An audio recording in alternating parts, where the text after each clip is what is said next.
Hello my dear students, welcome to dream classes. और आज एक बहुत ही इम्पॉर्टेंट क्लास हम आपके सामने रखने वाले हैं। आज की ये वीडियो बहुत ही इम्पॉर्टेंट वीडियो है क्योंकि आज हम लोग पढ़ रहे हैं क्लास 12 फिजिक्स भौतिकी। और ये जो टॉपिक बना हुआ है वीवीआई शॉर्ट क्वेश्चन, जैसा कि आपको पता है कि क्लास 12 फिजिक्स में जो शॉर्ट क्वेश्चंस होते हैं 2 नंबर वाले, उसका बहुत ज़्यादा डिमांड है एग्ज़ाम के नज़रिए से माना जाए तो आज से हम लोग क्लास 12 फिजिक्स में जितने भी इम्पॉर्टेंट शॉर्ट क्वेश्चन है, ये शॉर्ट क्वेश्चन आपको 2 मार्क्स का पूछा जाता है। लगभग में 20 से 22 नंबर का बोर्ड के एग्ज़ाम में पूछा जाता है 10 क्वेश्चन। ठीक है, 2-2 मार्क्स के। तो आज हम लोग ये शॉर्ट क्वेश्चन शुरू कर रहे हैं और इसका जो डिमांड था ड्रीम क्लासेस पे, काफ़ी सारे बच्चे कह रहे थे कि सर शॉर्ट क्वेश्चन की क्लासेस लगवाइए, शॉर्ट क्वेश्चन की वीडियोस करवाइए।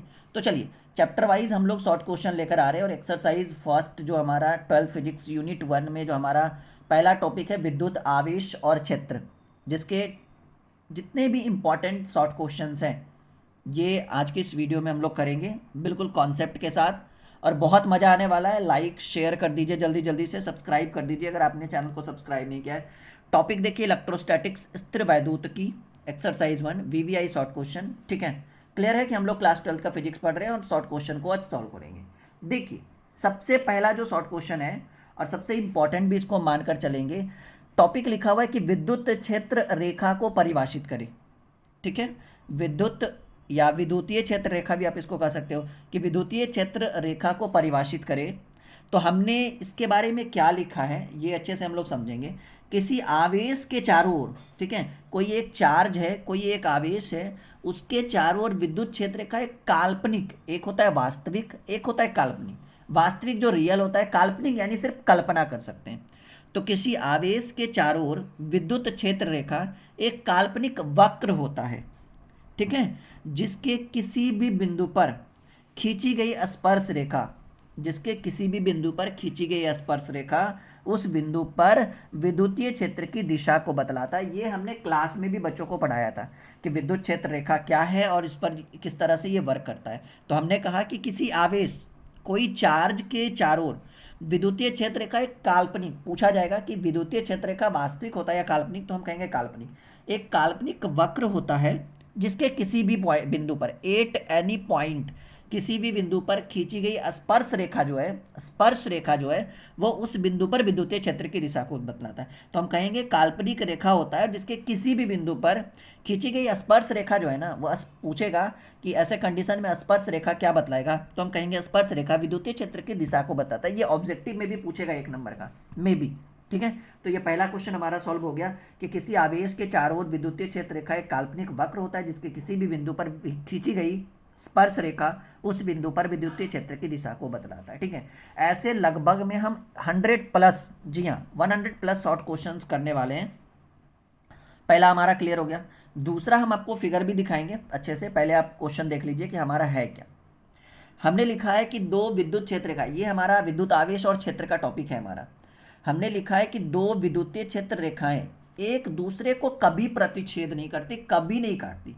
ऐसा क्या रीजन है, ये आपको एग्जाम में पूछ सकता है 2 नंबर का। 5 नंबर वाले में भी इसका पूछने का संभावना है क्योंकि देखिए लेवल काफ़ी बड़ा क्वेश्चन है ये। ठीक है, तो मे बी ये पूछ सकता है, लेकिन हम इसको अभी शॉर्ट क्वेश्चन में लेकर चलेंगे। तो हमारा जो टॉपिक है कि दो विद्युतीय क्षेत्र रेखाएं एक दूसरे को कभी भी एक दूसरे को कभी भी प्रतिच्छेद नहीं करती, ऐसा क्यों। तो हम इसके बारे में पहले पढ़ लेते हैं कॉन्सेप्ट के साथ, फिर हम आपको फिगर दिखा के अच्छे से समझा देंगे।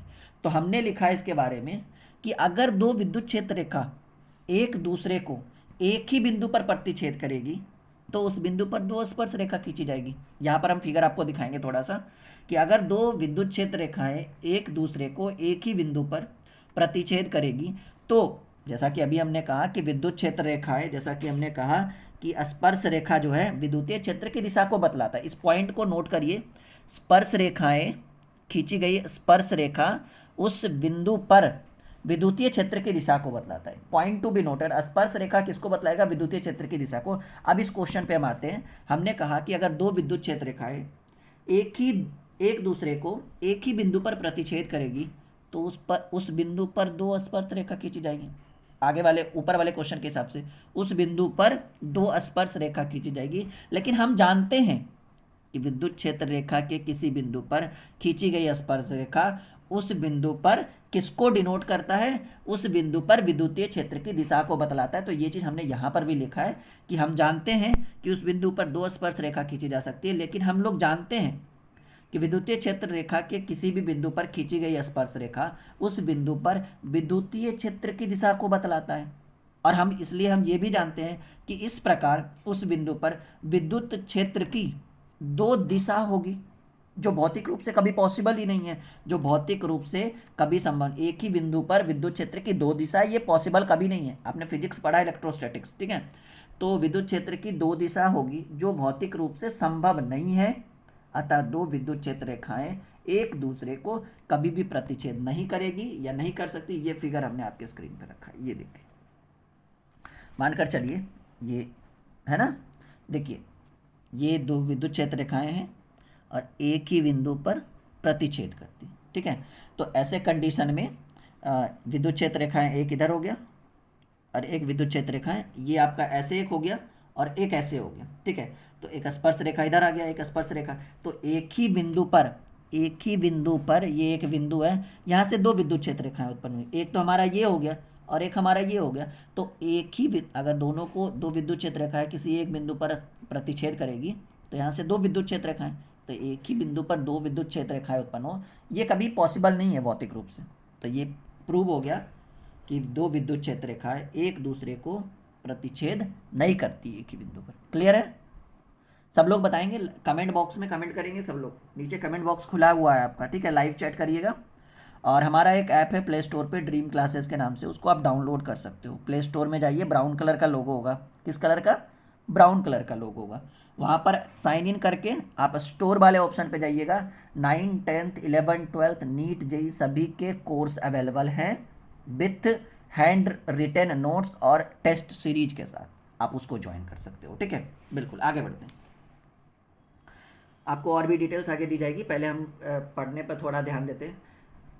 आवेश के गुण, बहुत ही इंपॉर्टेंट क्वेश्चन है ये, ठीक है। 12th फिजिक्स, आज का क्लास बच्चे को बड़ा मजा आ रहा है। देखिए जो बच्चा जो अभी अट्रैक्शन दिखा रहा है ना इस क्लास में, जो जुड़ा हुआ है सब बच्चा, उसके हाव भाव से लग रहा है कि वो आज बहुत खुश है। नहीं, सब लोग कमेंट करेंगे खुश है या नहीं, जल्दी से बताएंगे, से यस या नो। चलिए, आवेश के गुणों को लिखे, ये बहुत इंपॉर्टेंट है जी, पूछ सकता है ये आपको एग्जाम वगैरह में। प्रॉपर्टीज ऑफ चार्ज, इसलिए हमने इसको हाईलाइटेड कर दिया। प्रॉपर्टीज ऑफ चार्ज, ये आपके एग्जाम के लिए बहुत इंपॉर्टेंट है।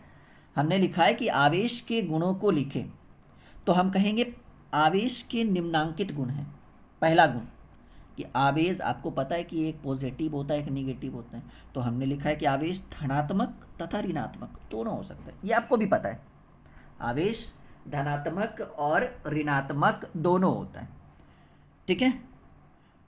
दूसरा हमने लिखा है कि आवेश एक अदिश राशि है। स्केलर वेक्टर आपने पढ़ा होगा 11th में, स्केलर एंड वेक्टर, अदिश और सदिश। सदिश के बारे में आपने पढ़ा होगा कि जिसमें परिमाण और दिशा दोनों हो वो सदिश होता है, वेक्टर होता है। और अदिश के बारे में आपने पढ़ा हो कि जिसमें सिर्फ परिमाण हो, दिशा ना हो, वो अदिश होता है। तो आवेश एक अदिश राशि है, ठीक है, क्लियर है। आवेश संरक्षी होता है, उसको एक स्थान से एक से दूसरे में कन्वर्ट कर सकते हैं, ठीक है। आवेश संरक्षी होता है। और यहाँ पे चौथा हमने लिखा है, बहुत इंपॉर्टेंट बातें हम लोग आज कर रहे हैं। चौथा हमने लिखा है कि आवेश, ठीक है, इसको हम कहेंगे आवेश जो होता है, आवेश का योगात्मक गुण जो है, एक सेकेंड, हाँ, प्रॉपर्टी ऑफ चार्ज जो है, आवेश जो है वो योगात्मक गुण का पालन करता है। इसके बारे में हमने क्लास में भी अच्छे से बताया था बच्चों को कि ये योगात्मक गुण क्या है। यहाँ तो हमें बस शॉर्ट क्वेश्चन अच्छे से कवर करना है, ठीक है। तो आवेश जो है वो किस तरह के गुण का पालन करता है? एडिटिव प्रॉपर्टी ऑफ चार्ज, योगात्मक गुण का पालन करता है। ये बहुत इंपॉर्टेंट लाइन है। पांचवा हम कहेंगे कि आवेश क्वांटाइजेशन होता है। क्वांटाइजेशन ऑफ चार्ज आपने पढ़ा होगा, आवेश क्वांटमीकृत होता है। तो ये पांचवा हमारा टॉपिक है कि आवेश क्वांटमीकृत होता है, क्वांटाइजेशन होता है। छठा हमने लिखा है कि आवेश का परिमाण वेग पर निर्भर नहीं करता है।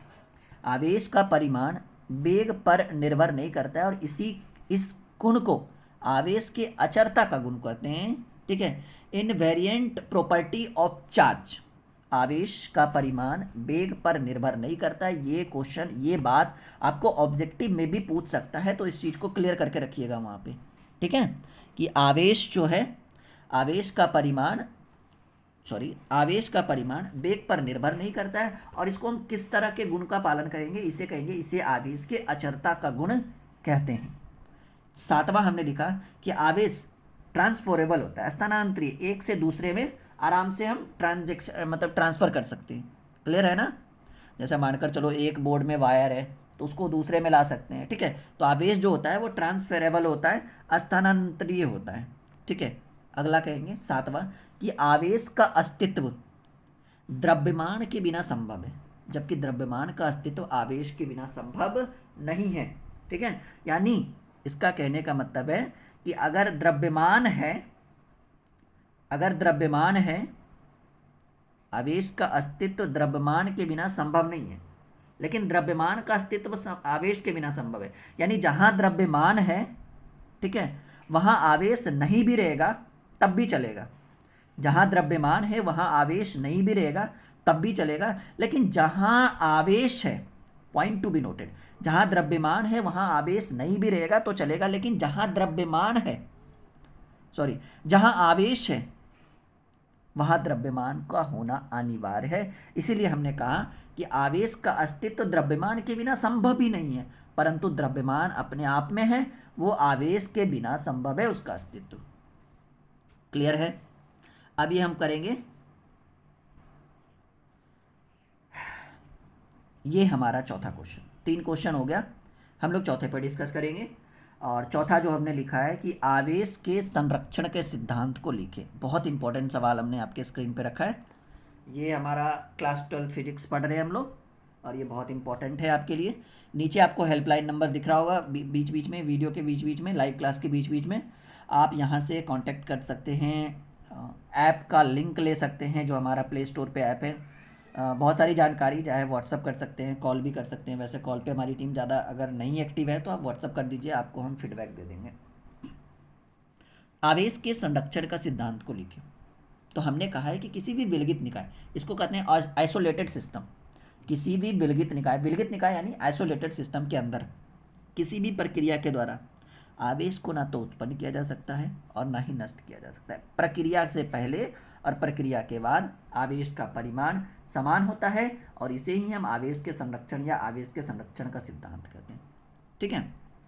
जैसे मानकर चलिए कि अगर किसी भी वस्तु में आवेश है, ठीक है, किसी भी वस्तु में आवेश है, मानकर चलिए इस पेन में आवेश है, तो हम इसको ऐसे से पटक पटक के, ऐसे से तोड़ के इसके आवेश को निकाल तो नहीं सकते ना ही कम कर सकते, ना ही बढ़ा सकते हैं। वो कनेक्ट पे डिस्कस करेगा कि हम किस चीज़ से इसको कनेक्ट कर रहे हैं। तो हमने लिखा है कि किसी भी विलगित निकाय, आइसोलेटेड सिस्टम के अंदर किसी भी प्रक्रिया के द्वारा, चाहे वो चालन हो, संवहन हो, कोई भी प्रक्रिया हो, किसी भी प्रक्रिया के द्वारा आवेश को ना तो उत्पन्न किया जा सकता है ना ही नष्ट किया जा सकता है। प्रक्रिया से पहले और प्रक्रिया के बाद आवेश का परिमाण समान होता है, इसे ही हम आवेश के संरक्षण का सिद्धांत। पेन और पेपर अगर आप लेकर नहीं बैठ रहे हैं, इसको नहीं लिख रहे हैं, और अगर आप हैंड रिटन हमारा नोट्स खरीदिएगा, परचेज करिएगा ड्रीम क्लासेस का लर्निंग ऐप के थ्रू, तो इसी तरह से ये जो पेपर दिख रहा है ना आपको, इसी तरह से ये आपको मिलेगा ऐप्स में, ठीक है। ऐप्स में भी या डायरेक्टली व्हाट्सअप पर भी, वो आपके ऊपर डिपेंड करता है। तो इसको हम क्या कहते हैं? आवेश के संरक्षण का सिद्धांत कहते हैं। क्लियर है? ये चौथा। एक सवाल और हम लोग करेंगे जो बहुत इंपॉर्टेंट है, 5वां।